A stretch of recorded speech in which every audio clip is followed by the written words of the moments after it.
Welcome to the class. Today let us see the last topic in the second unit, that is performance of boilers.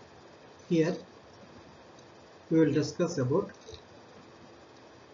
performance in terms of efficiency of boiler, steam generation, amount of coal required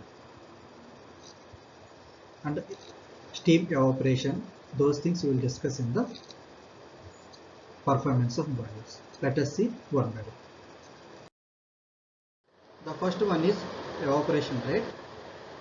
Evaporation rate defined as mass of the steam produced by the boiler divided by 1 kg of fuel, or mass of the steam divided by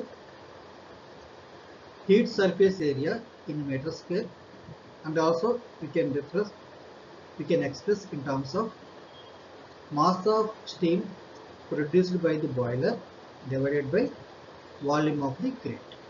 Okay. Using any of one of this expression, you can find the evaporation rate. But evaporation rate, it does not represent true performance of the boiler. It does not come under performance of the boiler, because for example, if you take the 1 kg of fuel, okay, and if you burn that 1 kg of the fuel at 1 bar and 100 degrees centigrade, it will give some energy. If you burn the same fuel at 1 bar and 250 degrees centigrade and also 10 bar at 250 degrees centigrade, definitely it will produce a higher energy at 10 bar 250 degrees centigrade. So this equation is here, mass of flow rate is only for some particular condition, so that it will not represent the true performance of the boiler. Since evaporation rate method is not giving exact value, so they developed other method, equivalent evaporation. So from this equation we can find the equivalent evaporation in the boiler, M into H1 minus H4 divided by 2257. Here M is the mass of steam produced and H1 minus H4. Here, as you can see in TS diagram, here heat addition process in the boiler is 4 to 1. So we can write it as H1 minus H4 divided by 2257. Here 2257 is the enthalpy of evaporation of water at 100 degrees centigrade to vapor of 100 degrees centigrade at pressure 101,325 kilopascal, which means if you take TS diagram, so this is the saturation curve. As we know that at 101 kilopascal and 100 degrees centigrade, the water will start converting into vapor. This is the saturation liquid line. This line is the saturation vapor line. Okay. So at 100 degrees centigrade, the water will convert it into vapor at constant temperature, same temperature 100 degrees centigrade. So in between there is a latent heat. That latent heat is that value is 2257 that I have written here. So from this equation we can find the equivalent evaporation of boiler. The third one is efficiency of the boiler. Efficiency of the boiler we can find by using this formula. Efficiency equals to M into H1 minus H4 divided by CV into MF. Here M is the mass of the steam. H1, H4 I just explained, heat addition in the boiler in TS diagram. CV is the calorific value of the fuel. MF is the mass of the flue gases. Okay. So From this equation we can find the efficiency of the boiler. This equation valid only as we know that in the boiler there will be many accessories like superheater, economizer and air preheater. Those things, they take heat from the flue gases, they will improve the efficiency. Okay, this equation valid only when economizer, superheater and air preheater all inside the shell. In that case we consider this equation. If these accessories are outside shell, in that case we calculate efficiency by using this formula, that is efficiency of the boiler into efficiency of the economizer into efficiency of the superheater. This equation is if economizer, boiler and superheater, if they are out of shell, in that case we use this equation. Losses in the boiler. As we know that there will be losses in the boiler into the atmosphere, into the surroundings. Okay, generally the losses in the boiler, it may vary 10 to 20%. Okay, now let us see what are the reasons and what way losses are in the boiler. Those things we will see. The first one is flue gases. So some amount of heat goes away through the flue gases. The second one is losses due to radiation. Heat losses to the surroundings with the radiation, so that there will be losses in the boiler. The third one is incomplete combustion. For example, when carbon reacts with the air contains oxygen and also there will be nitrogen, but nitrogen does not participate in the combustion. So when carbon reacts with the oxygen, it will give a carbon dioxide, which means complete combustion. But sometimes it can also give when carbon reacts with the oxygen, which means there is no sufficient amount of air. In that case it will give carbon monoxide, which means incomplete combustion. If it will give carbon dioxide, that is complete combustion. If it is there is deficiency of the air, it will give carbon monoxide, that is incomplete combustion. Okay, so generally for incomplete combustion the energy will be lower, and in case of complete combustion the energy will be it can release higher energy. Okay, that is incomplete combustion. The fourth one is unburnt fuel. Some fuel during the combustion, some fuel it will not participate in the combustion, so that that portion will go to the ash pit. So these are the main reasons losses in the boiler. Now let us solve some problems. Now let us solve a couple of problems on performance of the boiler. The first one is, a question is, calculate the equivalent evaporation and efficiency of the boiler if steam generation is 6.3 tons per hour, which means the capacity of the boiler is 6.3 tons per hour. Steam pressure is 10 bar. As you can see in TS diagram, here heat addition in the boiler is 4 to 1. Okay, here we get steam at 0.1, so here the pressure is 10 bar in the process 4 to 1, and the quality of the steam is 0.95 dry, which means here dryness fraction is 0.95.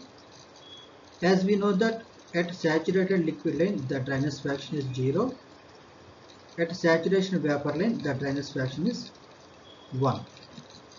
So if you observe carefully, here I have drawn 0.1 inside the saturation vapor line, because in the problem they given that dryness fraction is 0.95, which is less than 1. That is the reason why I have drawn 0.1 inside the saturation vapor line. Okay. Now the next point is, in the problem they given that feed water temperature is 35 degrees centigrade. Feed water, which means, as we discussed in previous classes, initially feed water will enter into the economizer. In the economizer, water will be preheated. That preheated water will enter into the boiler. Okay. Here boiler is at 0.4. 4 to 1 is the heat addition process in the boiler. So feed water will enter into the boiler at 0.4.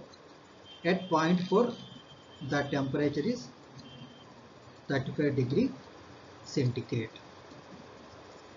And also they have given coal consumption 0.7 ton per hour. Okay. So from this data we have to calculate the equivalent evaporation and efficiency of the boiler. And the second question B is, find saving in coal consumption per hour if feed water temperature of is raised to 100 degrees centigrade and the boiler efficiency is increased by 5%. The remaining data is set. Okay, this B question we will discuss later. First let us discuss question A. Okay, now let us solve problem. Here at 0.1 is 10 bar. So here the 0.1 is below the saturation vapor line. It is in saturation zone. So this 0.1 is in saturation zone. So we have to refer the saturation steam table at 10 bar. So as we know that H1 equals to HF plus X into HFG. HF value we have to take from the saturation steam table at 10 bar, that is 762.52 into X. X is the dryness fraction, is 0.95. This value is already given in the problem, that is 0.95 into HFG. HFG is Hg minus HF. This value also we have to take from the steam table, 2014.58. Okay, so finally the enthalpy at 0.1 is 2676.37 kilojoule per kg. Now let us find enthalpy at 0.4. Okay, here this 0.4 is in the saturation liquid region. So at 0.4 the temperature is 35 degrees centigrade, and also we know that 4 to 1 process is the heat addition process at constant pressure. So P1 equals to P4. So P1 is 10 bar. So P4 also it will be 10 bar. So at 10 bar pressure and temperature 35 degrees centigrade, we have to refer the steam table. From the steam table we can get the H4 value, that is 146.63 kilojoule per kg. Now let us find heat addition in the boiler. As you can see in TS diagram, heat addition in the boiler is the process 4 to 1. So we can write it as Q equals to, since the process is 4 to 1, H1 minus H4. H1 value and H4 value we have calculated from the steam tables. If you substitute those values, we will get the heat addition in the boiler, Q equals to 2529.74 kilojoule per kg. In the problem they have given that steam generation rate is 63.3 tons per hour. If we convert into kg per hour, it will be 6300.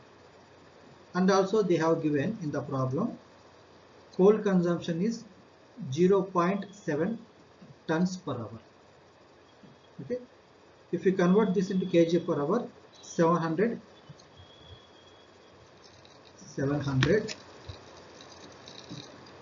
kg per hour. Okay, now if we divide the steam generation by coal consumption, we will get the value. That value is steam 9 kg of steam per 1 kg of coal. Okay, which means by burning 1 kg of coal, it can generate 9 kg of the steam. Okay, now we can find the equivalent evaporation, that is the formula is m into h1 minus h4 divided by 2257. M is the mass of the steam. So mass of the steam we have calculated, that is 9 into, we know h1 and h4 values, divided by 2257, we will get the equivalent evaporation is 10.088. Now we can find the efficiency of the boiler. Efficiency of the boiler is here m into h1 minus h4 divided by calorific value.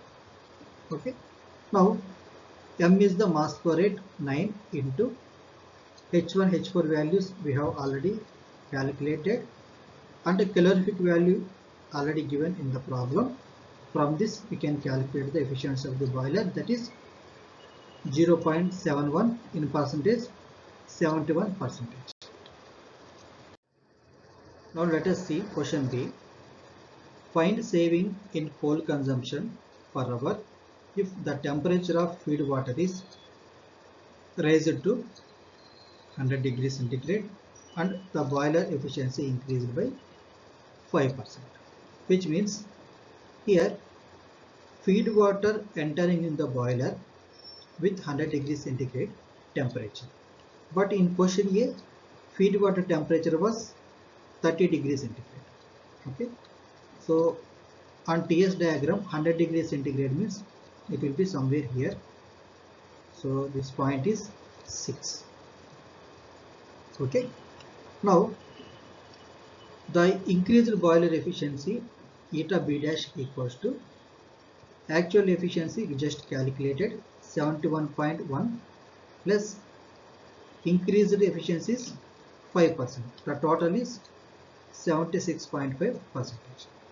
Okay, now we can calculate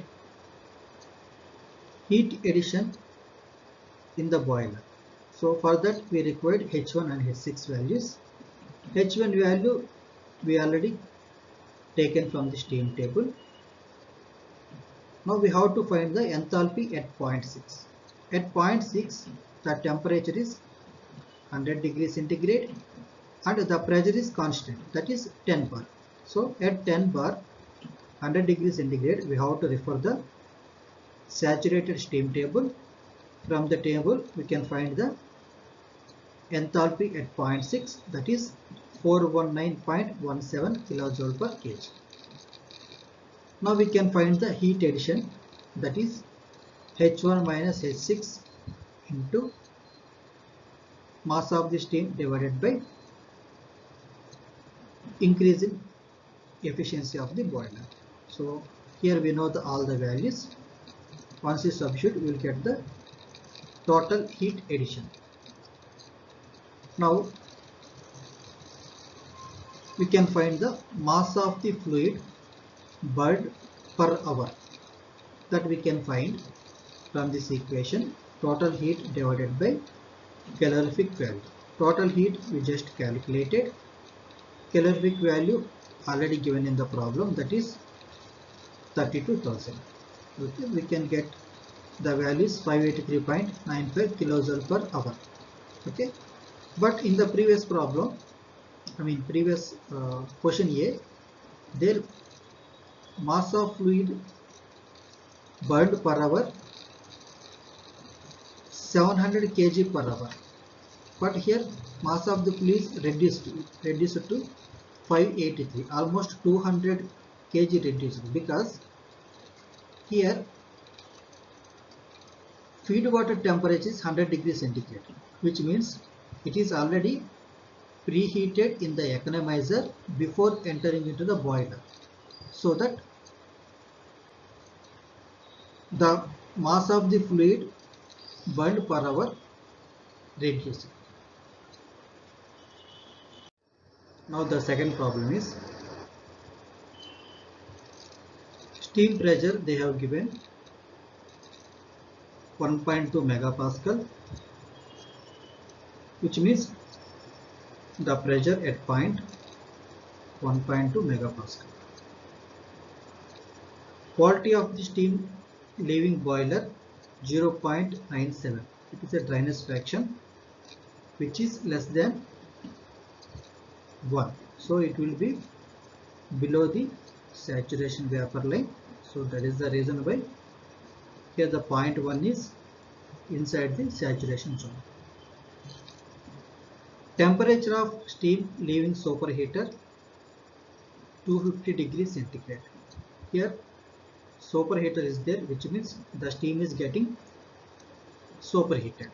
So here you can see on TS diagram,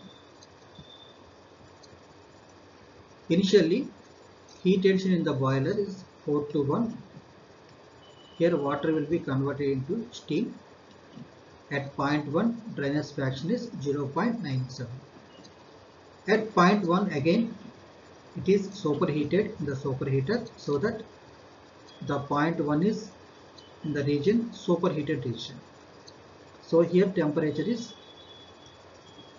250 degree centigrade. Quantity of coal fired 750 kg per hour, and feed water supplied is 115 kg per minute. Calorific value of fuel is 32 megajoule per kg, and also they have given that feed water temperature entering and leaving economizer is 25 degrees centigrade and 80 degrees centigrade, which means, as we know that the function of the economizer is it takes heat from the flue gases, so that it will preheat the water before entering into the boiler. So here the initial temperature of feed water is 25 degrees centigrade. After entering in the economizer, the water temperature increases to 80 degrees centigrade. Okay. Now with 80 degrees centigrade temperature, the water will enter into the boiler. So that is the meaning. Now the first question is thermal efficiency of the boiler. Second one is heat absorbed by the feed water in various components as percentage of total heat absorbed. Now let us find first steam produced. Steam produced is feed water supplied is 115 divided by coal fired. Coal quantity is 750 kg per hour. Okay. Here they have given 115 is in kg per minute, but in the denominator it is in hour, so we have to convert into minutes. That is the reason why divided by 60. So the steam produced, mass of the steam produced is 9.2 kg per 1 kg of the coal, which means here 9.2 kg of steam produced by burning 1 kg of the coal. Okay. Now let us see. Now let us find heat addition in the economizer. Okay. As we know that initially the feed water will enter into the economizer. The economizer take heat from the flue gases so that the temperature of the water will increase. That water will enter into the boiler. In the problem they have given that the initial temperature of the water is 25 degrees centigrade. After passing through the economizer, the temperature of the water is 80 degrees centigrade. So heat addition in the economizer we can find it as, that is enthalpy of the economizer equals to enthalpy at 80 degrees centigrade minus enthalpy at 25 degrees centigrade. Okay. The pressure already given in the problem. At that particular pressure, we have to refer the steam table. At 80 degrees centigrade, the value is 335.01, and also at that particular pressure at 25 degrees centigrade, we have to refer the steam table, that is 101.83. Okay. Now let us see heat added in the boiler. Okay. Heat added in the boiler is, here heat addition in the boiler is 4 to 1, and the given pressure is, let me check the given pressure. I think the given pressure is 1.2 megapascal. Okay. The given pressure in the problem 1.2 megapascal. Okay. At that particular pressure, we have to refer the saturation steam table so that we can find the H1. H1 we can write it as HF plus X HFG. HF value we have to take from the steam table. HF means enthalpy of the fluid. X value, dryness fraction, already given in the problem. HFG means Hg minus HF. These values also we have to take from the steam table so that we can find the enthalpy at point 1, that is heat addition in the boiler. Now let us see enthalpy of the feed water. So to find the enthalpy of the feed water, as we know that in the problem they given temperature of 80 degrees centigrade water entering into the boiler. Okay. So here in TS diagram at point 4 the feed water entering into the boiler at temperature 80 degrees centigrade. Okay. So at 80 degrees centigrade and given pressure 1.2 megapascal. Given pressure is 1.2 megapascal. We have to refer the saturation steam table. From the table we get the H4 value, that is 335.01. Okay. Now H1 minus H4 equals to, H1 value we have already taken from the steam table.